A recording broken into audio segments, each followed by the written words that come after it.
to the Phoenix March and Rally for Science in 2017 as a videographer. About 7,000 people came to march in support of science. What do we want? Evidence-based policy. When do we want it? After peer review. About 24 people who work in and around science gave speeches in Cesar Chavez Plaza before and after the march.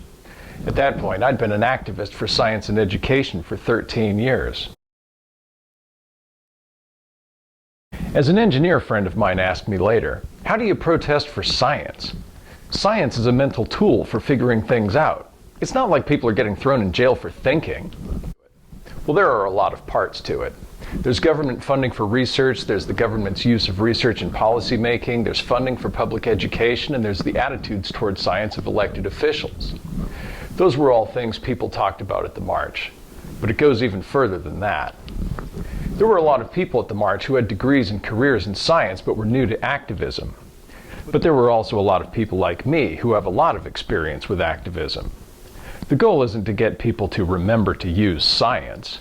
The goal is to change our narrative.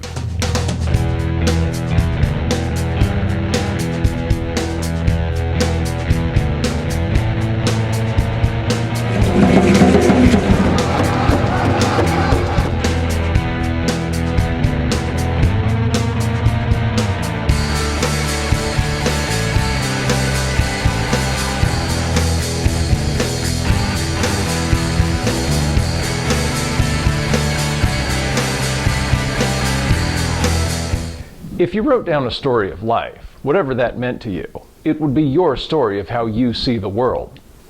Whether you focused on people, events, ideas, or feelings, you'd write about things you felt were important. Your point of view would be the underlying theme that connected everything in the story. That's what a narrative is. It's your story of your life from your own point of view. If I told you my story of life, that would be my narrative.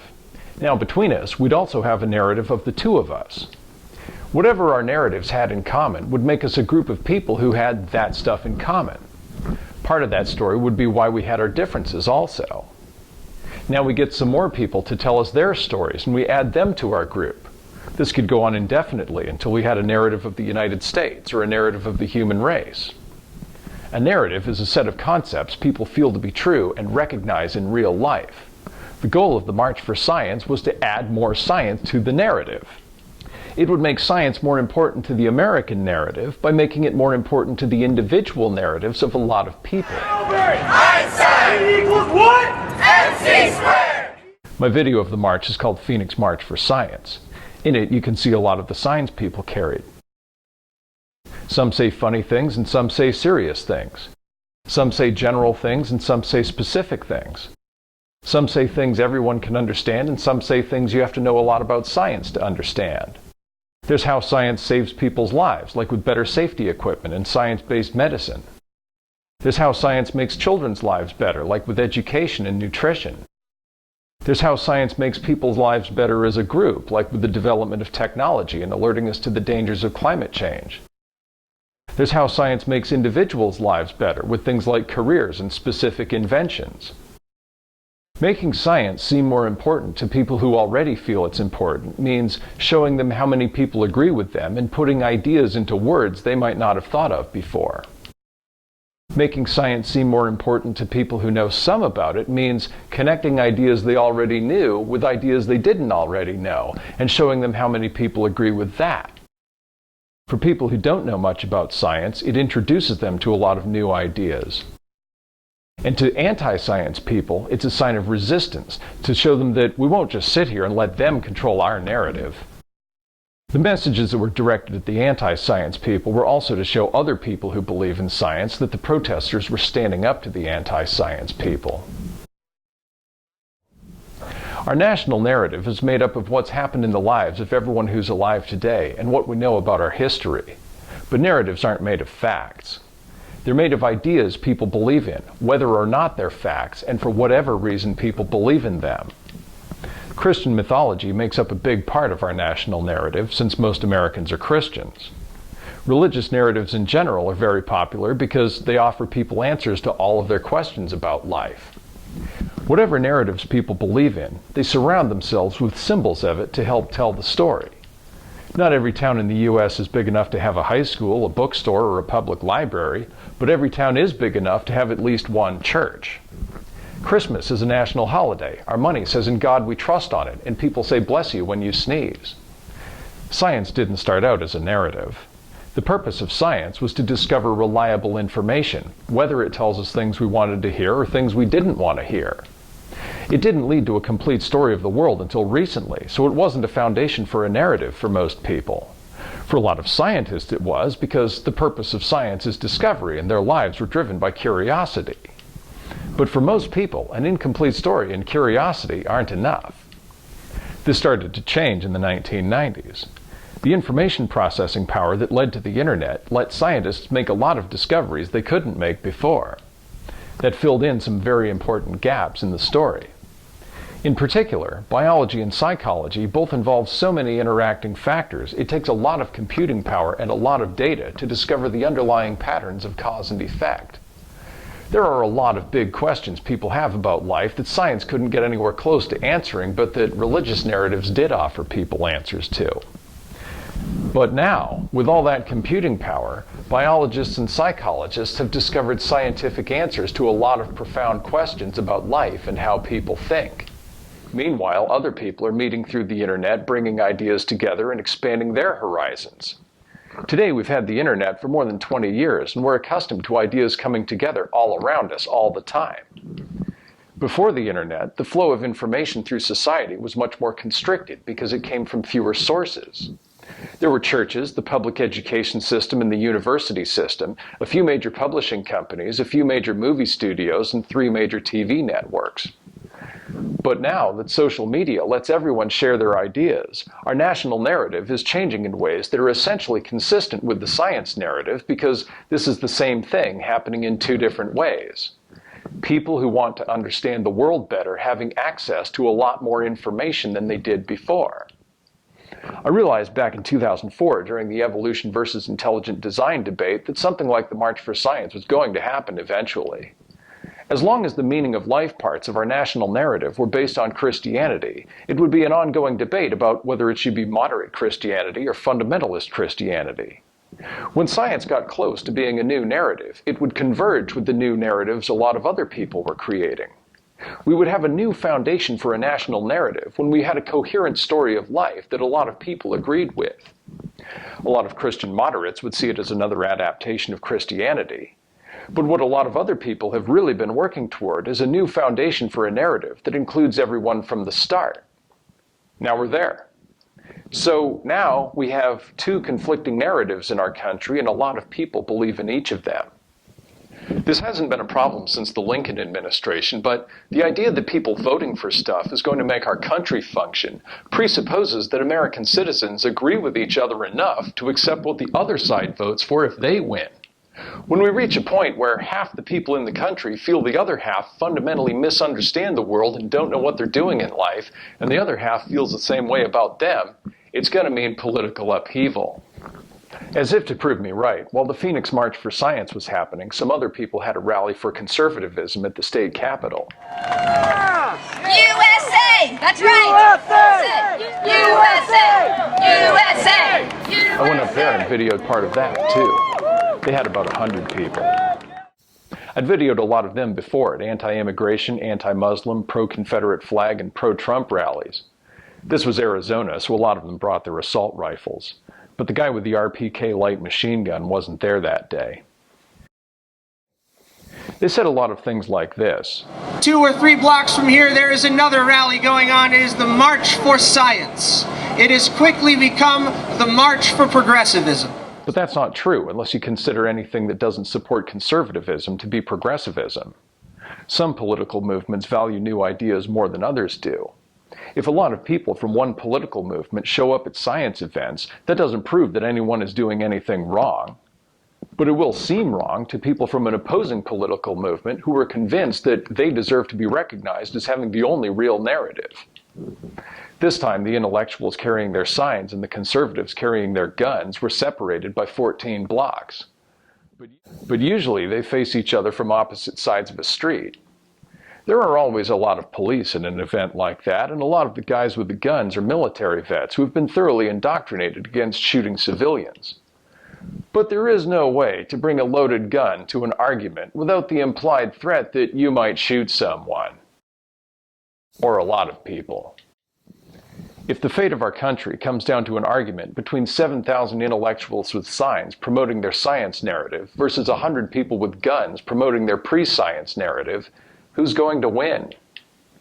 By the time the March for Science happened, I'd been helping out in activist movements whose goal was empowerment for people through informed decision-making for 13 years. And that's part of a family tradition that my grandparents started. My parents knew about the environmental crisis before I was born and realized that any kind of positive outcome would depend on a new national narrative based in science, so they carried on that tradition. There's more to changing our narrative than finding a better source of ideas. You also need to communicate it to the public effectively. Until fairly recently, scientists focused on making discoveries and just assumed they would reach the public.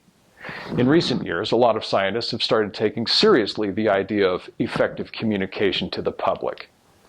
Other people have a lot more experience with that. The theater industry, for example, which is what I work in, has been making stories interesting to audiences for about 25 centuries. Since theater and other industries were founded long ago on talents for doing what scientists are trying to do now, we've found uses for our talents that scientists haven't thought of yet, and our professional cultures have evolved around them. The trick here is that science didn't start out as a narrative. The science industry developed around people using a different set of talents to reach a different goal, and scientist professional culture developed around those. So there are some things that artists do as part of our professional culture that aren't part of scientists' professional culture. I can tell you from experience that when you claim to know something important about science, you get the attention of scientists, and then as soon as you do anything that doesn't fit with their professional culture, a lot of them ignore you or try to discredit you. But there are things artists do that scientists don't know how to do. Gene Roddenberry has gotten a lot of people interested in science as the creator of Star Trek, and he was an artist, not a scientist. The anti-science people don't have this problem. Making mythology believable to people without any evidence to support it is an art. There's also the question of who the public thinks of as good representatives of science. It's easy for people to believe that a person who has the word science in their title knows a lot about science, but that's not the same thing as knowing the most about uses for science.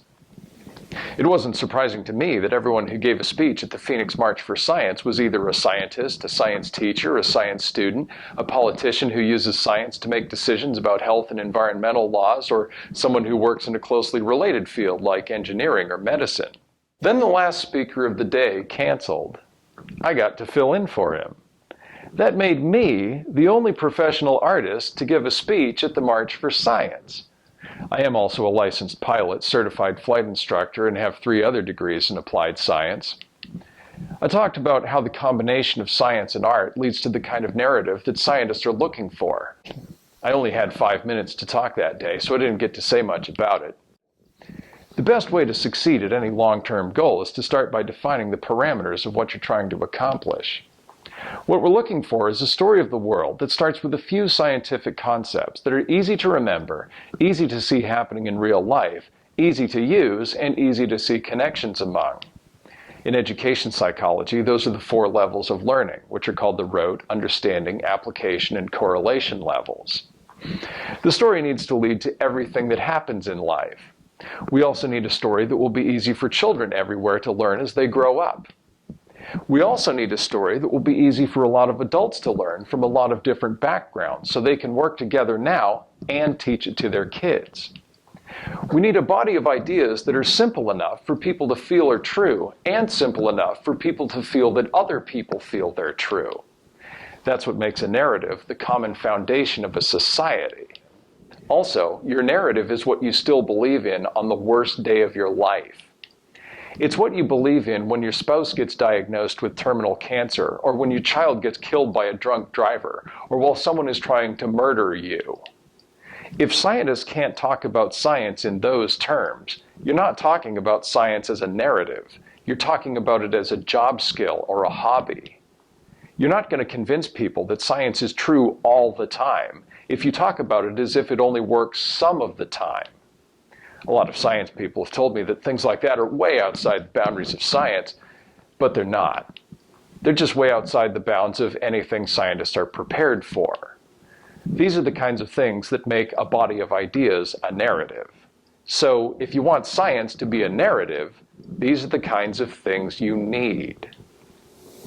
The real problem here is that people have been using the word science to mean two different things, and then claiming they're the same thing because they're both called science. Then a lot of scientists act like they know the most about both of these things because they're both called science. Then these scientists act like the one they're better at is the important one, and the one they aren't as good at isn't as important. Anti-science people love to take advantage of this misunderstanding to help confuse people. Scientist is a job title. A scientist is a person who conducts scientific experiments. In science class in school, you do some experiments. They call that science. You also learn about the history of science and how scientific discoveries changed how people saw the world. They call that science too. But that's not science. How people think about the world is philosophy. Without understanding the difference between science and science philosophy, a lot of people, including a lot of scientists, assume that scientists must be the best at science philosophy also. But what's the science narrative? A narrative is a story where the underlying themes illustrate a philosophy. Storytelling is an art. If you start trying to do something that people like me have already been doing for thousands of years, shouldn't you assume that we know things about it that you don't and actively try to get us on your side instead of acting like what we do must be secondary to what you do because we don't have the same job titles as you? Back in the days when science wasn't a narrative, scientists didn't need this kind of help from artists. Scientist professional culture grew up around that relationship, and any scientist who got their degree more than 20 years ago, like most of today's college professors did, trained for that professional culture. Now those people are leaders and role models in science, but their 20th century cultural values aren't up to the challenges of the 21st century. Are you looking for the next Gene Roddenberry? Or are you waiting around for the next Gene Roddenberry to find you? The anti-science people are looking for the anti-Gene Roddenberry.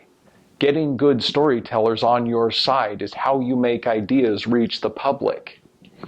The simplest way to get this started is by looking around at how many ideas that people are already familiar with are consistent with the science narrative and weave them together into the story you want people to learn.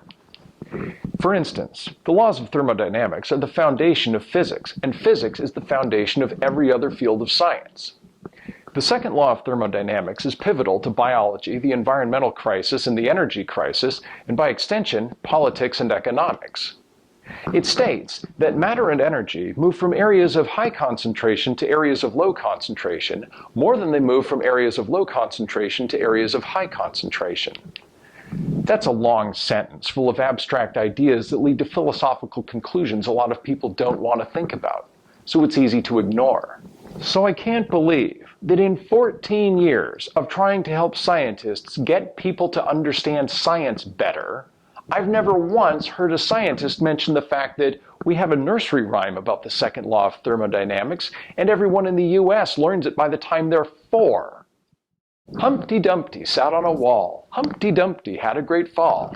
All the king's horses and all the king's men couldn't put Humpty Dumpty together again. That is the difference between science as an academic field and science as a narrative. An academic field is a body of information. A narrative is a set of memorable concepts, regardless of why they're memorable, and regardless of how well your education prepared you for that fact. Evolutionary psychology leads to a story of how all the diversity of humanity is the result of people being human.